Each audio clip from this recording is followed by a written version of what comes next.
समझते हैं एक नया कॉन्सेप्ट। मान लो हमारे पास ट्रायंगल है एबीसी, इनके मिड पॉइंट है D E and F respectively.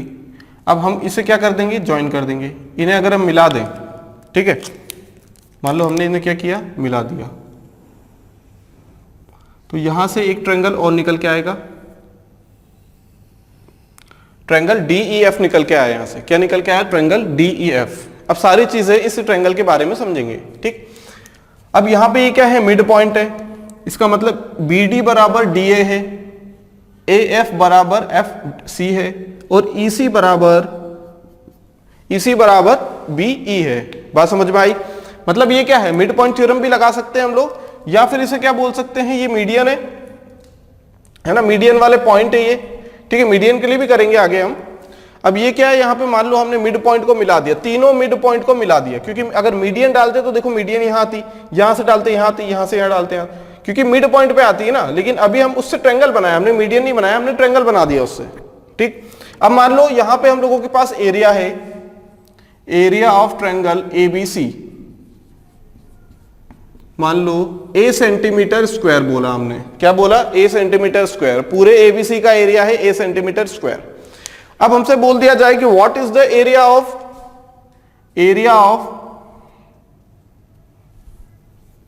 Triangle DEF कितना सेंटीमीटर स्क्वायर होने वाला है। अगर ऐसा पूछ लिया जाए तो क्या करेंगे हम लोग, कैसे निकालेंगे? आसान है एकदम। देखो पहले समझते हैं कॉन्सेप्ट। हमने देखा यहां पे कि अगर हम इसे क्या कर दें, अगर अब यहां से मीडियन डाल दें, मीडियन तो हर जगह कॉन्सेप्ट में आने वाली है, क्योंकि मीडियन आएगी तो ये पॉइंट पे आएगी, क्योंकि ये क्या कर रही है, दोनों पोर्शन को, दोनों बेस को, बीई और ईसी दोनों इक्वल है, मतलब बीसी को इक्वल पार्ट में डिवाइड कर रही है। उस पॉइंट पे हमें क्या करना है, एक लाइन बना देनी है, वर्टेक्स अपोजिट वर्टेक्स से, मीडियन हो गया, ठीक। अब हमने ये देखा यहां से कि अगर हम ए बी ई की बात करें और ए सी ई की बात करें तो इनका क्या एरिया इक्वल होगा। अभी थोड़ी देर पहले हमने कॉन्सेप्ट समझा था यहाँ पे, ठीक है, क्योंकि हाइट तो दोनों ट्रायंगल के लिए सेम रहने वाली है, यहां बेस से लेके यहां तक परपेंडिकुलर डिस्टेंस जिसे एल्टीट्यूड कहा जाएगा, और वही हाफ बेस इनटू हाइट, मतलब हाइट क्या एल्टीट्यूड है, एल्टीट्यूड सेम है। तो क्या हम बोल सकते हैं कि जो बेस का रेशियो रहेगा उसी रेशियो में एरिया डिवाइड होगा। अभी हमने देखा था कॉन्सेप्ट, लेकिन यहां पे इक्वल होगा, क्यों, क्योंकि दोनों बराबर है, ठीक है। तो इसका मतलब क्या है, यहां से अगर हम एरिया की बात करें, तो जितना एरिया इस पोर्शन का होगा, जितना एरिया ए बी ई का होगा उतना ही ए ई सी का होगा, जानते हैं हम लोग, ठीक है। मतलब इसका पूरे का एरिया कितना हो जाएगा, पूरे का एरिया हो जाएगा हम लोगों के पास a/2, इस पूरे का एरिया, और इस पूरे का एरिया हो जाएगा a/2, ठीक है। इस एरिया की बात कर रहे हैं और इस एरिया की बात कर रहे हैं, ठीक है। अब हम लोग जानते हैं यहां से ये दोनों बराबर है, यहां से ये दोनों क्या है, बराबर है। और एक चीज और जानते हैं हम लोग, अभी हमने देखा था कि अगर मिड पॉइंट है तो AO अपॉन OM भी बराबर होता है, ये देखा था ना हमने भाई, AO अपॉन OE भी बराबर हो जाएगा। क्लियर है इतनी बात, 1:1 में रहेगा, क्लियर है। अब हम लोग क्या कर सकते हैं, अगर देखा जाए ये इन दोनों के बराबर नहीं है, लेकिन ये दोनों बराबर है, ठीक है। ऐसा मत समझना है यहाँ पे एक लाइन लगी हुई है, यहाँ एक लाइन लगी हुई है तो बराबर है, ऐसा नहीं है, ठीक। a/2 हो गया। अब इस वाले एरिया की बात करें और इस वाले ट्रायंगल की बात करें और इस वाले ट्रायंगल की बात करें हम लोग, तो क्या हम जानते हैं कि ये वाला जो पूरा ट्रायंगल है ये a/2 हो जाएगा, ये भी a/4 हो जाएगा, और ये भी a/4 हो जाएगा, क्योंकि ये दोनों हाफ हाफ है। तो इसका एक पोर्शन यहां मिलेगा, इसका एक पोर्शन पूरा यहां मिलेगा, इस पोर्शन को फिर उसे आधा करना पड़ेगा, क्योंकि यहां पे क्या हो रहा है, ये दो पोर्शन में डिवाइड हो रहा है, तो एक पोर्शन में यहां, एक पोर्शन में यहां, 1/4 का आधा करेंगे, 1/2 था, 1/4 हो गया, 1/4 का आधा 1/8 करना पड़ेगा, 1/8 करना पड़ेगा, तो ये a/8 आ जाएगा। बात समझ में आ गई? पूरा a/2 हाफ हाफ में डिवाइड किया, ये वाला पोर्शन a/4 हो जाएगा, ये वाला पोर्शन a/4, फिर आधा आधा डिवाइड करो तो a/8 और a/8, ठीक है। तो हमने देखा यहाँ a/8 है, इसका मतलब हम कुल मिला के यहाँ पे कितना एरिया हो गया है, a/8 कितना हो जाएगा, 2a/8 a/4, तो ये आ जाएगा हमारा a/4 एरिया। ये भी a/8 a/4 एरिया, ये कितना है a/4 है, ये भी कितना a/4 है। इसका मतलब कि हर एक ट्रायंगल क्या हो जाएगा, a/4 हो जाएगा, a/4 सेंटीमीटर स्क्वायर। क्लियर है इतनी बात? a/4 centimetre square. ठीक है, find out the area of shaded region. ठीक, एरिया ऑफ ट्रायंगल एबीसी 256 दिया हुआ है, एरिया ऑफ ट्रायंगल डीईएफ पूछा गया है। पहले तो हम लोग जानते हैं कि यहाँ पे 4 ट्रायंगल बन रहे हैं, अगर मिड पॉइंट है तो दिख रहा है मिड पॉइंट है यहाँ पे, तो एंगल डीईएफ कितना होगा? ये हो जाएगा 1/4, कितना हो जाएगा? 1/4 of area of triangle ABC which is equal to 256/4, कितना हो जाएगा? 12864 सेंटीमीटर स्क्वायर। क्लियर? अब बात करते हैं शेडेड पोर्शन की। हमें पता है कि अगर पूरा एरिया ए है, ठीक है, तो ये कितना हो जाएगा? ये हो जाएगा a/4 a/4 a/4 a/4, फिर 4 इससे कर दिए तो a/16, ये भी a/16 और ये a/16। कुल मिला के हमसे पूछा क्या गया है? शेडेड रीजन मतलब a/16 प्लस a/16 मतलब 2a/16। इसका मतलब कितना हो जाएगा? a/8 इज इक्वल टू 256/8, कितना हो जाएगा? 232 सेंटीमीटर स्क्वायर। बात समझ में आ गई? 256 है, 4 इससे कर दो, एक हिस्सा इससे दो, इसे, ठीक है, फिर उसके 4 इससे 4 बंटवारा कर दो, फिर दे दो। क्या पूछा है? 2 पार्ट की वैल्यू पूछी गई है तो 2 टाइम्स कर देंगे। चलिए अब बात करते हैं पेरीमीटर की। एरिया के बारे में हमें पता है, area of triangle DEF equal to 1/4 of area of triangle ABC। क्या है यहाँ पे? ABC। ठीक है, हमने प्रूफ भी किया है। अब पेरीमीटर की बात करते हैं। एरिया ऑफ ट्रायंगल DEF ले लो, BDE ले लो, जितने भी चारों ट्रायंगल बन रहे हैं चारों का एरिया इक्वल होगा और क्या हो जाएंगे? चारों बराबर हो जाएंगे। ठीक है, और हर एक का एरिया कितना होगा? 1/4 ऑफ ABC। यहां से हम एक चीज और दे सकते हैं, एरिया बराबर है। यहाँ पे एरिया क्या है? बराबर। हम लोग ये भी बोल सकते हैं ये कॉन्ग्रुएंट है ना? कॉन्ग्रुएंट। अब ऐसा जरूरी नहीं है, कॉन्ग्रुएंट हो सकते हैं, अब ऐसा जरूरी नहीं है कि एरिया बराबर हो गए इसका मतलब वो कॉन्ग्रुएंट हो गए, ऐसा नहीं है। लेकिन ऐसा जरूर है कि अगर कॉन्ग्रुएंट है इसका मतलब एरिया बराबर हो जाएगा। ठीक है, जनरल बात ही है, तो हमें कोई मतलब नहीं है अभी इससे। देखो पेरीमीटर की बात करें अगर हम, तो यहां से हम लोग देखें कि एंगल्स, मान लो 4 ट्रायंगल बन रहे, हमने क्या किया? एक एंगल मान लिया अल्फा, ये वाला। और कौन सा एंगल अल्फा हो सकता है? क्या ये एंगल अल्फा होगा? बिल्कुल, ये दोनों लाइन क्या है? एक दूसरे के पैरेलल है, तो यहां पे एंगल क्या बनेगा? करस्पॉन्डिंग एंगल इक्वल बनेगा। यहां देखें तो भी करस्पॉन्डिंग एंगल रहेगा। ठीक है, और क्या कर सकते हैं हम लोग यहां? और क्या कर सकते हैं? यहां से और कोई एंगल बराबर कर सकते हैं क्या हम लोग? ठीक है, यहां तक हो गया। अब दूसरे एंगल की बात करते हैं। दूसरे एंगल की बात करें तो ये वाला एंगल हमने मान लिया बीटा, तो ये वाला एंगल भी बीटा होगा, ये वाला एंगल बीटा हो गया तो ये वाला एंगल भी बीटा हो जाएगा। बात समझ में आ रही है? क्लियर है इतनी बात? ठीक है, और क्या कर सकते हैं हम लोग? और क्या कर सकते हैं? यहां से मान लो इसे एंगल गामा मान लेते हैं, गामा मान लिया। ठीक है, क्या मान लिया? गामा मान लिया, तो एंगल ये भी गामा हो जाएगा नहीं हो जाएगा? अल्टरनेट एंगल गामा हो जाएगा। बात समझ में आ गई? ठीक है, और ये गामा हो जाएगा, तो और क्या कर सकते हैं? ये वाला एंगल भी गामा हो जाएगा, अल्टरनेट एंगल हो जाएगा ये भी। बात समझ में आ गई? क्लियर है इतनी बात? और क्या गामा हो सकता है यहां पे? ये अल्फा हो जाएगा हम लोगों के पास, ये वाला एंगल कितना हो जाएगा? अल्टरनेट इंटीरियर एंगल अल्फा हो जाएगा। सिमिलरली यहां भी हो जाएगा, ये बीटा हो जाएगा। कितना हो जाएगा? ये बीटा हो जाएगा यहां से। बात समझ में आ रही है ना? एंगल बिटवीन द ट्रायंगल का यूज कर रहे हैं और कुछ नहीं कर रहे हैं हम लोग। और ये वाला एंगल भी क्या हो जाएगा? गामा हो जाएगा। बात समझ में आ गई? सिमिलर ट्रायंगल बोल सकते हैं क्योंकि एंगल्स क्या है? बराबर। अब एंगल्स बराबर कॉन्ग्रुएंसी में भी होते हैं और सिमिलर ट्रायंगल में भी होते हैं। ठीक है, लेकिन कॉन्ग्रुएंट की एक अलग खासियत क्या है सिमिलर से, कि वो क्या होती है? साइड्स भी बराबर होनी चाहिए। साइड्स भी क्या होनी चाहिए? बराबर होनी चाहिए। अब ऐसा कब होगा? हम लोग क्या प्रूफ करें? कॉन्ग्रुएंसी प्रूफ करें। हमने पढ़ा है साइड साइड साइड, अगर तीनों साइड बराबर हो गई तो हम ये बोल सकते हैं कि वो कॉन्ग्रुएंट ट्रायंगल्स हैं। लेकिन तीनों एंगल बराबर हो गए इसका मतलब ये नहीं कि हम बोल सकते हैं वो क्या है? कॉन्ग्रुएंट ट्रायंगल्स है। हम ये बोल सकते हैं सिमिलर ट्रायंगल्स है, लेकिन कॉन्ग्रुएंसी के लिए बात नहीं कर सकते। ठीक है, उसके लिए क्या करना पड़ेगा? एंगल साइड एंगल देखना पड़ेगा। ठीक है, या RHS देखना पड़ेगा। अब राइट एंगल तो है ही नहीं, यहाँ पे देखेंगे ही नहीं हम लोग। एंगल साइड एंगल देख लो या साइड एंगल साइड देख लो। क्लियर? अब इस ट्रायंगल की अगर बात करें, BE और D की बात करें हम लोग, तो क्या ये ट्रायंगल, अगर इससे कॉन्ग्रुएंसी प्रूव करनी है तो क्या हम ऐसे देख सकते हैं कि ऐसे, भाई side angle, sorry angle side angle दिख रहा है, angle side angle, angle side angle, अगर ये दिख गया इसका मतलब कि जो ट्रायंगल है B D E is congruent to triangle E F और सी। एक चीज तो ये निकल के आ गई, मतलब दोनों का एरिया क्या होगा, बराबर होगा, हमें पता है, पक्की बात है। साइड भी क्या होगी, बराबर होगी, साइड भी क्या होगी, बराबर होगी। देखो ठीक है, अब यहां पे देखो साइड्स बराबर होनी चाहिए, यहां पे ये दोनों साइड बराबर है, क्लियर है। अब यहां पे यहां पे साइड नंबर ये वाली है और यहां पे डबल लाइन वाली साइड है, ठीक है। कुछ नाम दे सकते हैं हम, नाम देना चाहें तो दे देते हैं नाम, कंफ्यूजन नहीं होगा। मान लो इसे x दे दिया हमने तो ये भी x होना पड़ेगा, मान लो इसे y दे दिया तो इसे भी y होना पड़ेगा, मान लो इसे z दे दिया तो इसे भी z होना पड़ेगा, क्योंकि ये बराबर है, ये भी बराबर है, ये भी बराबर है। बात समझ में आई।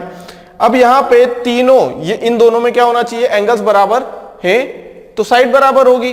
क्यों होगी, क्योंकि यहां से हमने देख लिया कॉन्ग्रुएंसी, एंगल साइड एंगल से,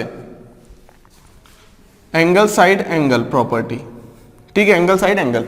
अब यहां पे साइड भी बराबर होनी चाहिए, एंगल तो बराबर है, साइड बराबर होनी चाहिए। यहां z है, यहां z है, यहां x है, यहां x का है क्या नहीं है, इसका मतलब ये होगा x, इसका मतलब ये x रहा होगा। अब यहां भी z होना चाहिए तो ये मतलब z रहा होगा, तो ये हो गया x z z z। बात समझ में आ गई, मतलब यहां भी xyz हो गया, यहां भी xyz हो गया। बात समझ में आ गई। अब यहां भी अल्फा गामा और बीटा है, यहां भी हम लोग प्रूफ कर सकते हैं, या तो एंगल साइड एंगल से करते हैं, साइड एंगल साइड से, लेकिन करना इसी से। तो ये भी कितना हो जाएगा, ये हो जाएगा बचा हुआ y हो जाएगा, कितना हो जाएगा, y हो जाएगा, नहीं हो जाएगा, x y, ये कितना हो जाएगा x, ठीक है। ये z था तो z यहां आ गया, ये x था, ये कितना हो जाएगा यहाँ पे, ये z है ना, तो ये कितना है, ये सॉरी y है यहाँ पे, ये y है, x y z, तो ये भी कितना हो जाएगा x y z। अब ये कितना हो जाएगा z, तब x y z हो जाएगा। मतलब सारी साइड्स इक्वल हैं, है ना, ये वाली साइड इक्वल है, ये वाली साइड, ये वाली साइड इक्वल है।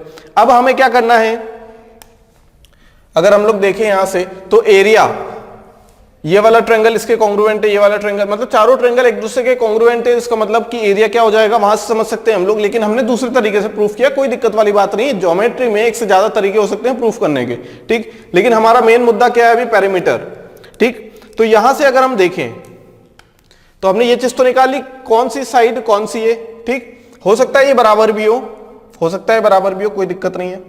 अब यहां से क्या कर सकते हैं हम लोग, देखो अगर DEF की बात करें या इसी की बात कर लेते हैं ADF की, perimeter of triangle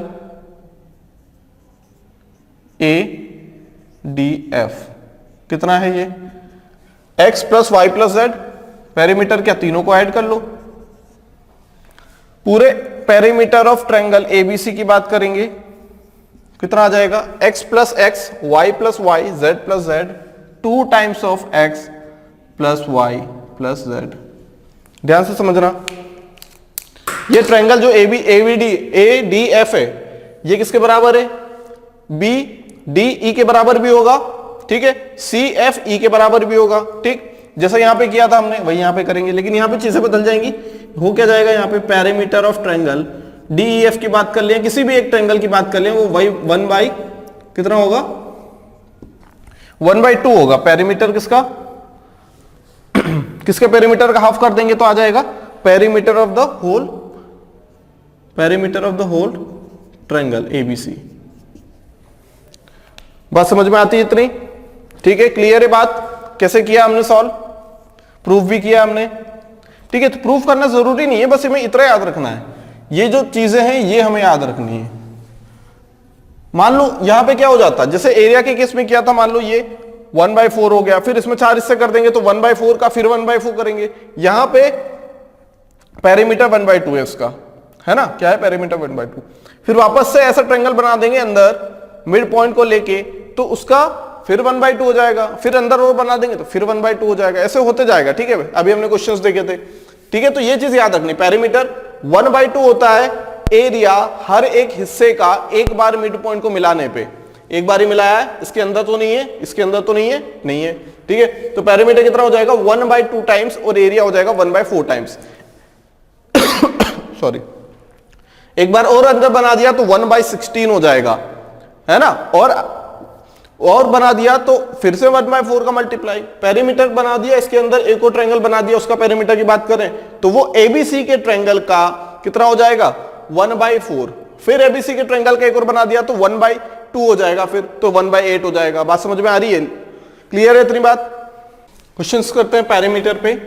ABC triangle से DEF LMN OPQ are mid points of their respective triangle, ठीक है, ये मिड पॉइंट्स है। पेरीमीटर हमें नहीं पता है, लेकिन एबीसी का पेरीमीटर हम निकाल सकते हैं आसानी से। अगर पेरीमीटर निकाल सकते हो तो हम लोग अंदर वाले ट्रायंगल्स का भी पेरीमीटर और एरिया आसानी से निकाल सकते हैं, ठीक है। Area of triangle ABC given है 160 सेंटीमीटर स्क्वायर। दोनों कॉन्सेप्ट लगा देंगे यहाँ पे। देखो पेरीमीटर की बात करें तो एंगल ट्रायंगल DEF का पेरीमीटर कितना हो जाएगा, हाफ हो जाएगा, इसका भी हाफ होगा, इसका भी हाफ, इसका भी हाफ, इसका भी हाफ, ठीक है, 1/2 टाइम्स हो जाता है। बात समझ में आ रही है।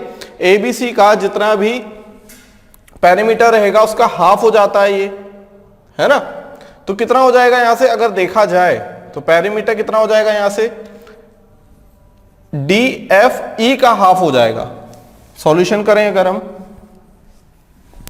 पेरीमीटर की बात करेंगे, पहले perimeter of triangle LMN shaded region का पूछा गया हमसे, ठीक है। तो पहले DEF का निकालेंगे हम लोग, ठीक है। पहले क्या करेंगे, DEF निकालेंगे।